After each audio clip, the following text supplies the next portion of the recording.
Velkommen til Unibet Sportscast.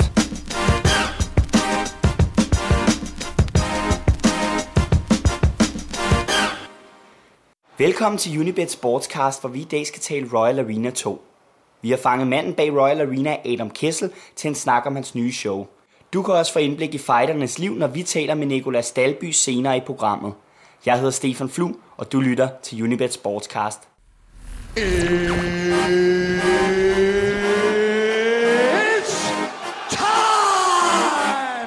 Først og fremmest mange tak for din tid, Adam.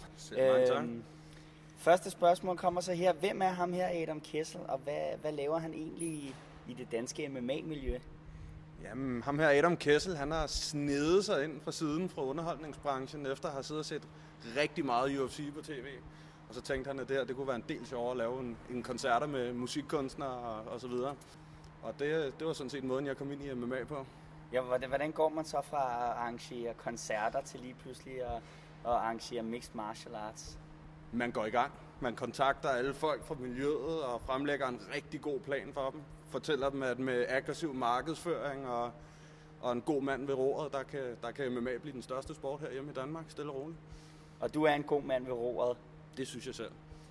Jamen, så lad os starte fra den modsatte ende. Adam, du er jo manden bag Royal Arena. Og hvis vi nu starter i fremtiden og så siger, hvordan ser Royal Arena ud i år 2020, hvis alting går efter planen? År 2020, det er meget langt fremme. Jeg vil næsten hellere skyde på den år 2015. Det vi prøver lige i øjeblikket, det er at blive Skandinaviens største MMA-organisation og arrangere kampe indbyrdes mellem kæmperne fra Skandinavien. Så man nærmest kan få afgjort, hvem er de bedste kæmper i Skandinavien, og hvem er det, der skal videre over til USA og have de store kampe. Er det til at holde overblik over alle kæmperne i Skandinavien, eller skal man kende alle? Mener du alle kæmperne, eller hvad? Ja. Altså, der er rigtig mange kæmper i Sverige, men i Danmark og Norge, der er det relativt overskueligt, og der har vi de fleste af de gode navne.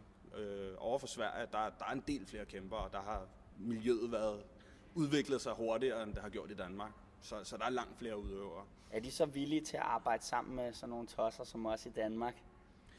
Det er det, fordi vi kan tilbyde dem lidt flere ting end de organisationer, der er i Sverige PT. Der er ikke nogen organisationer derovre lige nu, der er store på tv og som er så meget ude i medierne, som vi er lige nu. Det er kun et stort stævne som UFC, der har formået at gøre det derovre indtil videre. Så når svenskerne påstår, at de er foran os, når det kommer til MMA, er de så forkert på den? Nej, jeg vil sige, at MMA-udøverne i Sverige er generelt en smule foran de danske. Der er flere af dem, der er flere gode klubber derovre, men man kan sige, at selve stævnerne har i årevis været bagefter de svenske.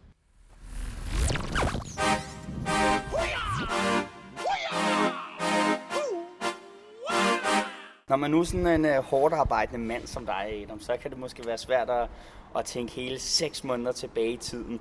Men har du mulighed for at beskrive den rejse, Royal Arena har været ude på i et begivenhedsrigt 2012? Ja, altså 6 måneder er nok ikke lang tid nok til at beskrive den rejse her. Vi var allerede i gang godt i sidste år, og mange af aftalerne har taget rigtig lang tid at få på plads. Blandt andet aftalen med TV2 Sport og aftalen med Ekstrabladet var ikke helt let at få på plads. Så det har været en lang vej frem mod det første stævne, og der vil være en meget længere vej frem fra det første stævne og videre hen mod fremtiden. Jamen Adam, vi vil jo gerne høre lidt om den der rejse der. Hvordan får man en tv-aftale? Man banker rigtig, rigtig hårdt på alle dørene og får nej det ene sted fra og får nej det andet sted fra og samler sig selv op igen og tager ud til dem igen og præsenterer det på en ny måde og kommer med en masse entusiasme. Så til sidst så fik de en tiltro på, at vi ville levere et godt produkt til dem, og vi fik tingene på plads. Men det er ikke en let proces.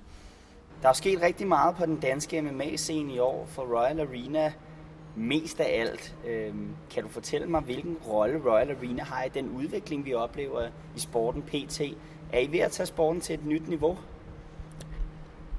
Det synes jeg, vi er. Altså, den er ved at blive kommerciel nu her. Hidtil har der kun været små stævner, der blev afholdt i små bingohaller og for forskellige andre ting. Og nu har vi formået at få det lidt bredere ud. Der har været 200.000 mennesker, der så det sidste show på TV2 Sport. Og det kan man sige, det er flere mennesker, end der har set alle de shows, der har været i Danmark før til sammen. Så det er selvfølgelig med til at bidrage en del til udviklingen. Men er det så ikke også svært at sælge Royal Arena til for eksempel Ekstrabladet eller til TV2 Sporten, og det eneste, de har set til sporten, det er en bingohal i Næstved? Det var ret svært, fordi til at starte med, der var det svært at male et billede af, hvad vi egentlig havde tænkt os at lave ud af det her, og hvor stort et show vi havde tænkt os at stable på benene. Og vi kunne godt se, når vi snakkede med folk, at de troede ikke rigtigt på det. De kunne ikke rigtig se den her vision, vi havde. Men nu er det lidt lettere. Nu har vi lavet det første show. Folk har set vores varer, og nu kan jeg mærke, at nu begynder dørene at være langt mere åbne, end de var førhen. Okay. Jamen så har vi da i hvert fald snakket lidt om nogle af grundene til, at nogle døre kan være lukket. En anden grund kan være, at nogle kritikere af sporten mener, at MMA er barbarisk og måske alt for voldsomt til det danske marked. Og ja, hvad siger du til sådan en kritik? Jeg siger, det er en helt naturlig kritik for sådan en sport som MMA. Da jeg så sporten første gang, der var jeg var foruroliget over, at sådan noget kunne være tilladt, for at sige det helt ærligt. Men når man stille og roligt lærer sporten at kende, lærer udøverne at kende og lærer, hvad det her går ud på, så ryger de her fordomme stille og roligt, og det tror jeg også, det kommer til at gøre herhjemme. Udover det, så synes jeg ikke, der har været særlig meget kritik. Det virker som om, at danskerne er rimelig hårdhudet og tager rimelig pænt imod det her. Men skal man så være hårdhudet for at kunne acceptere MMA? Du siger, at der er noget indhold måske i de her udøvere. Kan du fortælle lidt om den anden side? Hvad er det for nogle mennesker, der er involveret i sporten? Det er mange af de her udøvere træner jo lige så hårdt som OL-atleter gør. Altså det er jo ikke Brian nede fra bodegaen eller en eller anden rocker, der kommer ind i den her sport og så slår på tæven ind i det her bur. Det er atleter, der har trænet meget hårdt op til de her kampe og er i meget, meget god form og har trænet i meget lang tid som regel. Så når folk lærer den side af det at kende, så begynder de at anse det som en sport. Indtil da vil det kun være et barbarisk slagsmål inde i et bur for dem. Men Adam, man skal jo ind i et bur, og man skal jo også slås. Så er det ikke en lidt speciel type person, som går op i det her bur og siger, det er altså det her, jeg elsker?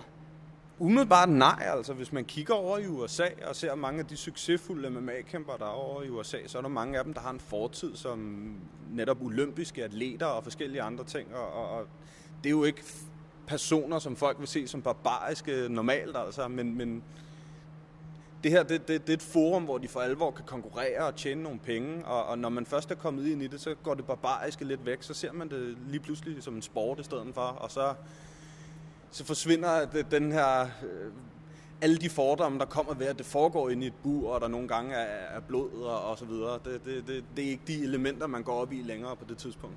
Men er buret ikke netop med for, at det skal være sådan lidt råt?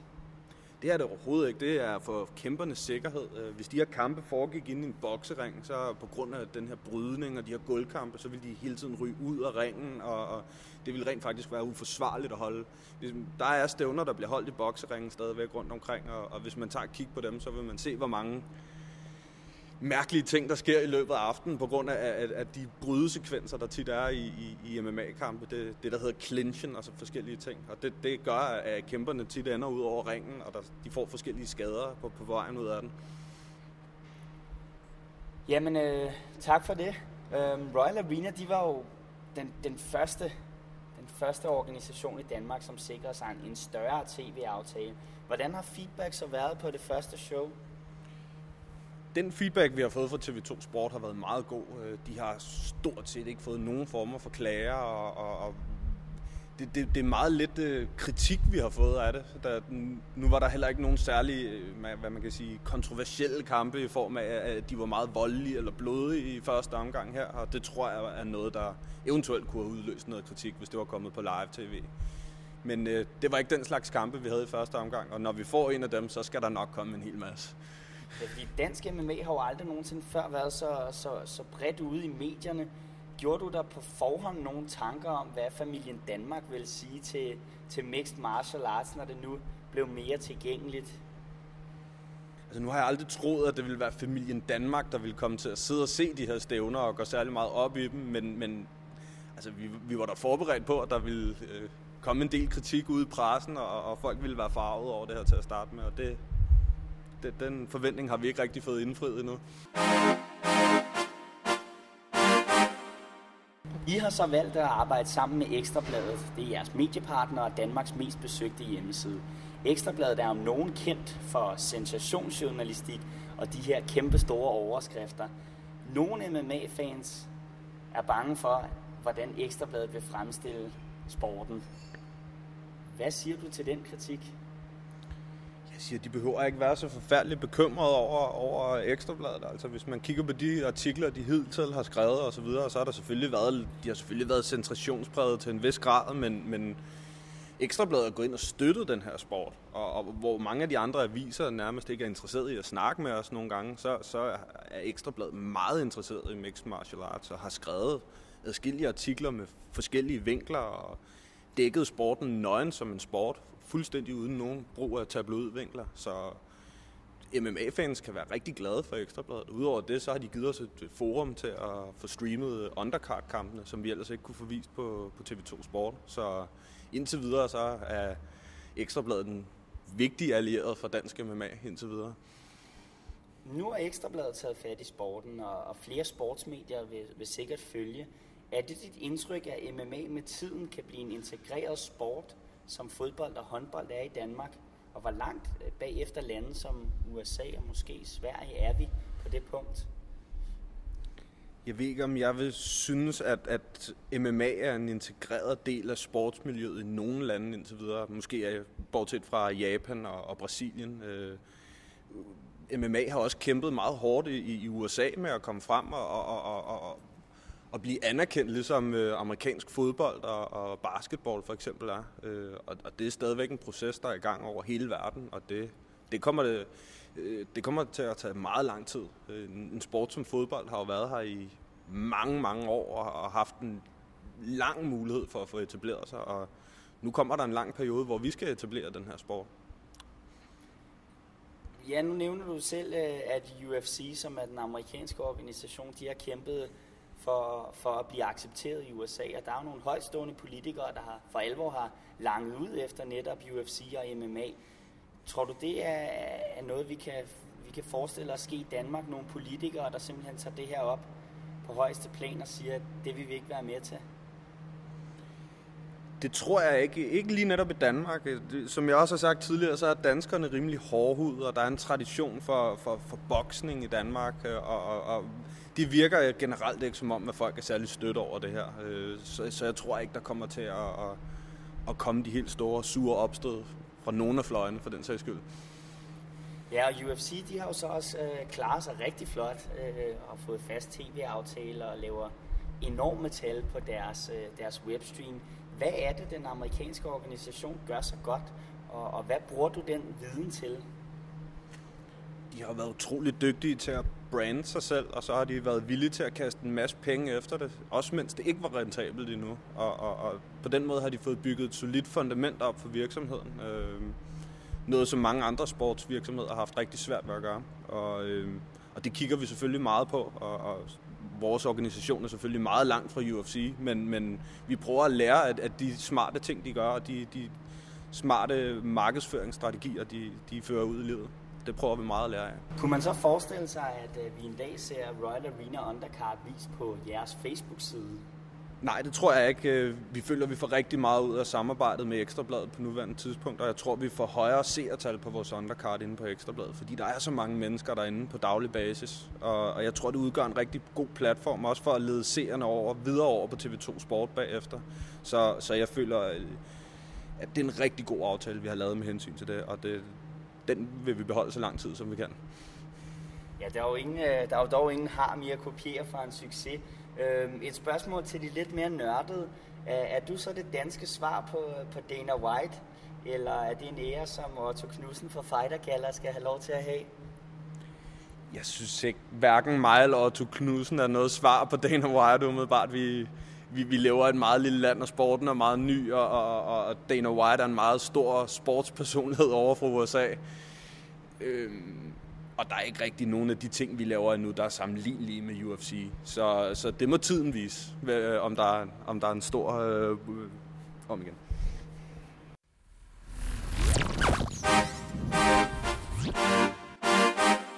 Ja, Adam, nu ved vi jo, at I har brugt en masse tid på at gå og forberede jer til Royal Arena 2, som er her den 31. august, hvor I blandt andet har Unibet med som officiel spilpartner. Hvad for nogle forventninger har du der til eventen? Hvad har I lavet anderledes end sidst, og glæder du dig? Jeg glæder mig rigtig meget.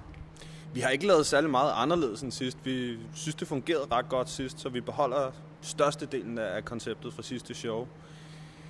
Primært glæder jeg mig selvfølgelig meget til kampen mellem Mikkel Parlo og Simon Carlsen, som vi ikke troede ville blive realiseret, men som vi har fået muligheden for at lave alligevel nu her. Og det tror jeg absolut bliver aftenens højdepunkt. Hvad er det så Mikkel Parlo han kan, som gør, at det er ham, der er røget til USA og ikke en Dalby? Jeg tror, det er timing. Jeg tror også, Dalby ryger til USA, inden der går særlig lang tid. De er begge to ubesejrede, de er begge to meget, meget dygtige, og de er villige til at gøre alt det, der skal til for at komme over til USA. Så jeg tror bare, det er et spørgsmål om tid, før vi også ser Dalby derovre. Men har vi et miljø, som tillader, at man kan blive god nok? Vi har jo de her brasilianske fightere, som vokser op med sporten i diverse former og simpelthen kan dedikere et liv til det her. Har vi ligesom muligheden for at få den slags fightere fra Danmark? Det tror jeg klart, vi har, og vi har jo allerede Martin Kampmann derovre, som et godt bevis på, at vi godt kan levere UFC-kæmper. Vi har et helt andet form for træningsmiljø i Danmark, hvor en mere rolig og sympatisk tilgang til tingene, end der er over i Brasilien, og det har nogle andre fordele, end den hårde brasilianske træning har, som selvfølgelig også har nogle fordele frem over for den danske. Jeg tror klart, at vi har platformen for at lave nogle rigtig gode kæmper i løbet af de næste år, der kommer til UFC. Og så lige et af de vigtige spørgsmål her til sidst, Adam. I har fjernet manga-tegningerne fra jeres materiale. Hvad sker der lige med det? Jeg synes, at manga-tegningerne, som du kalder dem, var en rigtig god idé. Det var nu mere meningen, at det skulle ligne noget fra et GTA-spil eller noget i den kaliber. Det var en af tegnerne, der har tegnet nogle af illustrationerne til et GTA-cover, der har lavet det. Det var bare, det var noget sjovt, vi fandt på, og det var ikke, har aldrig været planen, at alle vores plakater skulle se sådan ud. Det er meget muligt, at manga-plakaten kommer igen på et senere tidspunkt. Det skal jeg slet ikke udelukke. Det lyder godt, Ana. Mange tak for din tid, og held og lykke den 31. Mange tak skal du have.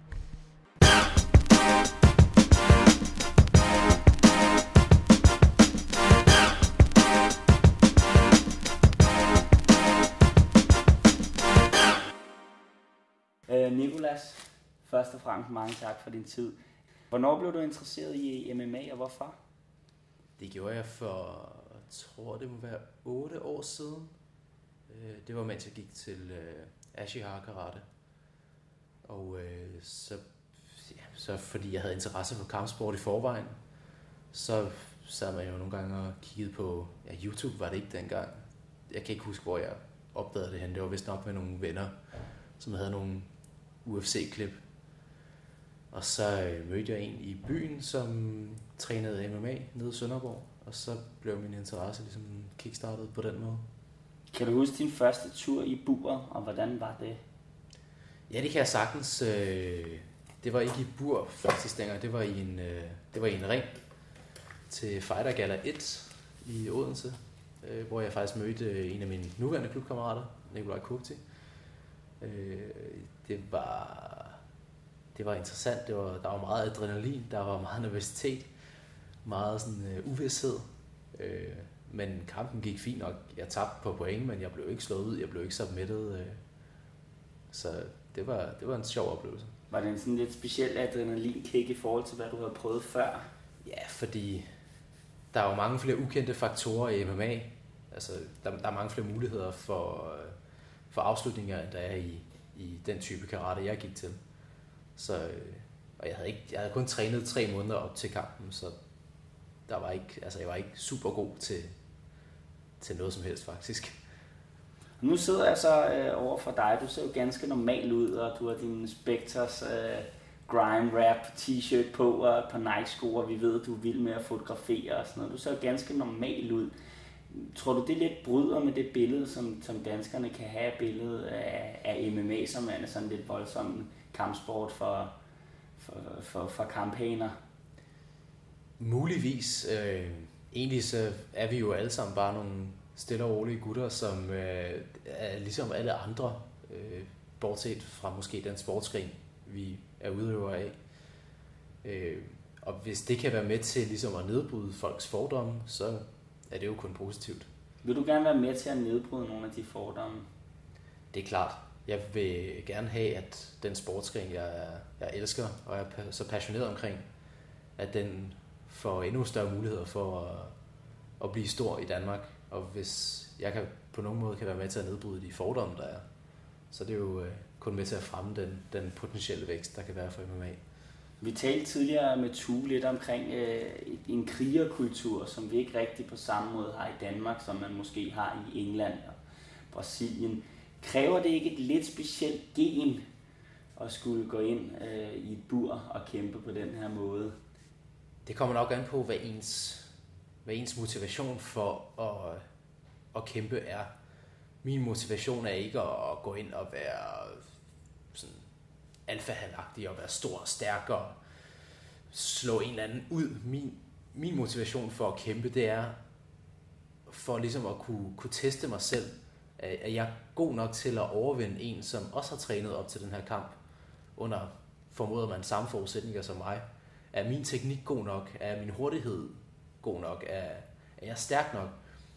Så det kommer nok an på, hvilken motivation man har, hvor jeg kunne forestille mig, at der måske er nogle kæmper fra England eller Brasilien, som er sådan lidt mere, har sådan lidt mere macho-agtig tilgang til det, hvor det ligesom er det hele deres person, det der med, at de kæmper, og de er nogle krigere, og fyldt med testosteron, og bare store og stærke og voldsomme. Hvor det er ikke sådan rigtigt det mindset, jeg går ind til kampen med. Jeg har sådan mere sådan, altså det er mere sådan en test af mig selv, end det er, fordi jeg vil være inde og være stor og stærk. Hvis jeg ikke tager helt fejl, så havde du din første kamp i år 2010. Din første pro-kamp. Ja, det er korrekt. Og nu er du så 8-0, og du får noget interesse fra UFC, og oven i det nævnes du som en af de største danske kæmper allerede. Hvordan føles det? Er det noget, du kan mærke nu, at der er virkelig sket noget? På en måde ja, og på en måde ikke. Jeg kan godt mærke, at der kommer mere opmærksomhed omkring mig og sporten generelt. Men sådan nogle ting som UFC og hvem der er den bedste i Danmark og sådan noget, det er ikke noget, jeg rigtig tænker over. For eksempel det med UFC. Før det er helt konkret, så er det ikke rigtig noget, jeg sådan bruger tid på at tænke over sådan rigtigt. Selvfølgelig er det fedt, at der måske kan være potentiale for, at jeg i fremtiden kommer i UFC, men før jeg ligesom har tegnet kontrakten med dem, så gør jeg mig ikke nogen forhåbninger om det. Altså, det er ikke noget, jeg sådan går og bruger meget tankekraft på. Så vil jeg hellere bruge tid og kræfter på de ting, der sådan er lige nu og her. For eksempel min næste kamp, eller det interview, du sidder og laver med mig nu. Jamen, vi er i hvert fald glade for din tid. Nu har du vundet dine 8 første pro-kampe, men jeg tænkte, jeg gerne ville spørge lidt ind til, hvordan du er blevet matchet op. Føler du er blevet udfordret? Ja. Altså, jeg føler, at jeg er blevet matchet rimelig hårdt i de fleste af mine kampe. Der har måske været 1 eller 2 af dem, hvor jeg ikke er blevet matchet så hårdt. I min første kamp, der var jeg måske ikke matchet så hårdt, men det var også min første pro-kamp. Og ham jeg mødte havde trods alt 2-3 pro-kampe i bagagen, som han havde vundet. Og i min kamp til Fighter Gala 23, hvor jeg vandt Fighter Galas EM-titel, der var jeg nok heller ikke så hårdt matchet. Og det samme her til Fighter Gala 25, hvor det jo var en udskiftning i sidste øjeblik. Ja. Det tror jeg faktisk også, det var til Fighter Gala 23, hvis jeg husker rigtigt. Så jeg føler alle de gange, hvor modstanderen ikke er faldet fra på grund af skade eller et eller andet, der har jeg faktisk haft nogle ret hårde kampe. Altså, du har både vundet på decision, submission og KO's. Hvad nyder du mest? Hvad er din fedeste følelse?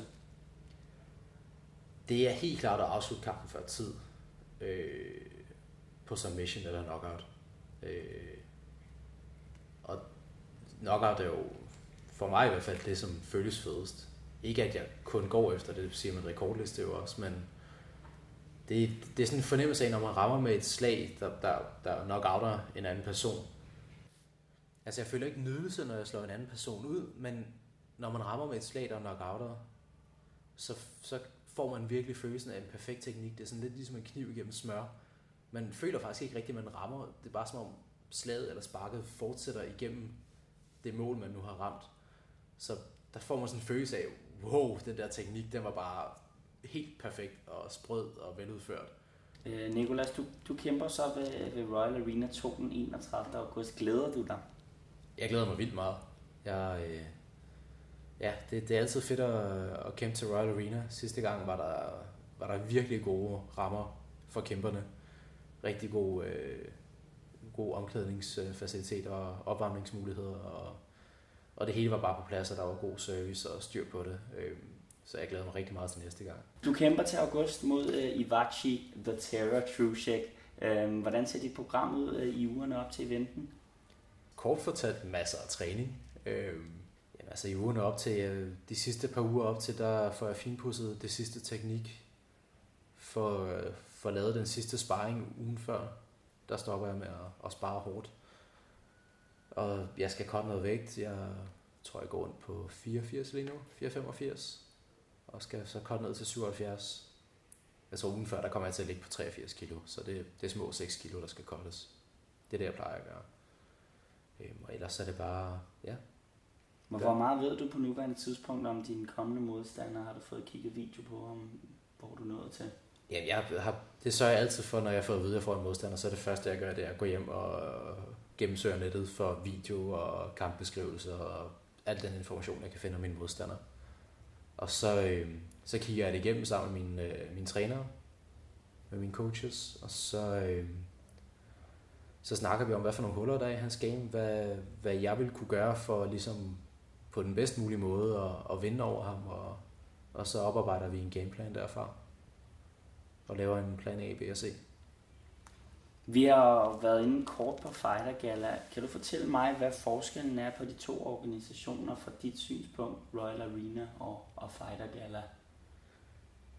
Jamen, jeg tror forskellen må vel være, at Fighter Gala er ligesom den spiller, der altid har været på banen, og virker måske til at have hvilet lidt på laurbærrene, indtil Royal Arena kom og leverede et mere gennemarbejdet produkt, end der hidtil har været leveret i dansk MMA. Og det virker til at have fået Fighter Gala til at ligesom tage konkurrencen op, og også begynde at hæve niveauet. Så det virker som om, at de to organisationer, selvom de måske ikke er de bedste venner, så har de en positiv indvirkning på hinanden, fordi de presser hinanden til at hæve niveauet. Nu er sporten jo så forholdsvis ung i Danmark, eller i hvert fald på det niveau, vi ser den nu. Og vi har Fighter Gala, vi har CFL, og vi har nu Royal Arena som de tre ligesom største spillere. Er der plads til 3 organisationer, som alle sammen vil være professionelle og kunne vise professionelle kampe? Det tror jeg er svært at sige på forhånd. Nu har CFL jo været sådan lidt inaktiv siden november 2011, må det have været? Ja, 2011. Jeg har ikke rigtig lavet nogle stævner siden, eller annonceret, de vil lave nogle ud over deres amatørstævner. Så om der er plads til 3 sådan virkelig store professionelle stævner i Danmark, det må tiden vise. Jeg håber det, men jeg ved ikke, ærligt talt ikke, om der er plads til 2, 3 eller 4. Jamen, nu er der jo sket meget på den danske MMA-scene på sådan en relativt kort tid. Du bliver selv nævnt på Ekstrabladet nu. Hvis du søger på dit navn, så er det Ekstrabladets artikler, der dukker op på Google. Hvordan har du som fighter kunne mærke den her hype omkring dansk MMA, og hvad betyder det for dig? Jamen, jeg har kunne mærke den på den måde, at ligesom du sidder her og interviewer mig, så er der sådan, folk er mere opsøgende i forhold til interviews og kontakt, og min Facebook-side får flere likes hele tiden, og ja, der er bare sådan en generelt større opmærksomhed, og det er jo bare fedt. Er det så drømmen at kunne leve af MMA? Det er det helt klart. Hvis muligheden kommer, så springer jeg på den. Jeg kan ikke se nogen årsag til, hvorfor jeg ikke skulle gøre det. Altså, det er jo, jeg bruger jo, ud over mit fuldtidsjob, bruger jeg jo mellem 20 og 30 timer på at træne MMA, så hvis jeg kunne undgå at skulle arbejde 37 timer, så er det jo helt klart være foretrække. Hvad arbejder du med? Jeg er IT-supporter ved en virksomhed, der hedder Dybs. Så du er lidt ham nørden der, som trækker i arbejdstøjet og kæmper? Det er vel nok. Jeg ser ikke mig selv som specielt nørdet. Der er nogen i min klub, der er mere nørdet, tror jeg. Men det kan godt være, at man udefra vil kunne sætte mig i den kasse. Vi skal jo tegne en eller anden stereotype om dig, ikke? Ja. Og det er lige til at slutte af på. Hvornår får vi dig at se i UFC? Det må du spørge Dana White eller Joe Silver om. Det kan jeg ikke svare på. Super. Mange tak for din tid. Værsgo.